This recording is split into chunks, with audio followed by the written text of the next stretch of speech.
দাদা কেন গ্রেপ্তার করলো আপনাকে? ওই আর কিছু জামিন নেওয়া হয়নি। এখানে কোটি কোটি টাকা দুর্নীতির মামলা বলে জানানো হচ্ছে, কি বলবেন? না না সেটা না।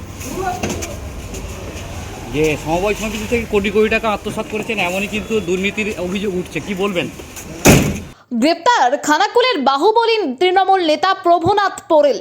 বিধানসভা নির্বাচনের প্রাক্কালে এলাকায় মারধর এবং অশান্তি সৃষ্টির অভিযোগে শুক্রবার গভীর রাতে খানাকুলের চিংড়া এলাকার বাড়ি থেকে গ্রেপ্তার হলেন বাহুবলী তৃণমূল নেতা প্রভুনাথ পোরেল।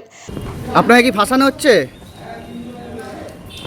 এটা পুরোনো কেস, জামিন নিতে আমি ভুলে গেছি। জামিন হয়নি বলে আপনাকে গ্রেপ্তার করা হয়েছে? কি বলবেন, এটা কি চক্রান্ত না? না না জামিন নেওয়া হয়নি, চক্রান্ত কেস। জামিন নেওয়া হয়নি, সে আমার ভুলে গেছিলাম। খানাকুল থানার পুলিশ তাকে গ্রেপ্তার করে আরামবাগ মহকুমা আদালতে পাঠিয়েছে। খানাকুলের বিজেপি বিধায়ক সুশান্ত ঘোষের অভিযোগ, এলাকায় তিনি সমবায় সমিতি থেকে কৃষকদের কেসিসি লোন দুর্নীতির মাস্টারমাইন্ড হিসেবে পরিচিত।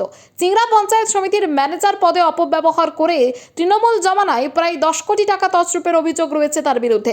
এতদিন রাজনৈতিক ছত্রছায়ায় গ্রেপ্তারি এড়িয়ে গেলেও অবশেষে তিনি পুলিশের জালে ধরা পড়লেন। হুমকি, মারধর এবং বোমাবাজির ঘটনায় বারবার নাম জড়ানো এই বাহুবলী নেতার গ্রেপ্তারের এলাকায় চাঞ্চল্য ছড়ালেও তার লোন দুর্নীতি মামলায় না হওয়ায় কিছুটা হতাশ স্থানীয় মানুষ।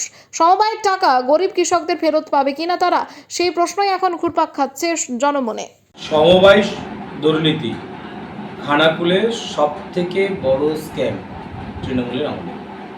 এই সমবায় সমিতির দুর্নীতি কাণ্ডে প্রভুনাথ পোরেল, চিংড়া পঞ্চায়েতে ওনার বাড়ি, মেয়াদ উত্তীর্ণ হয়ে যাওয়ার পরেও তৎকালীন তৃণমূলের সরকারের মন্ত্রী বেচারাম মান্নার সাথে গট আপ গেম খেলে প্রায় 10 কোটি টাকা তছরূপ করেছে সমবায় সমিতি।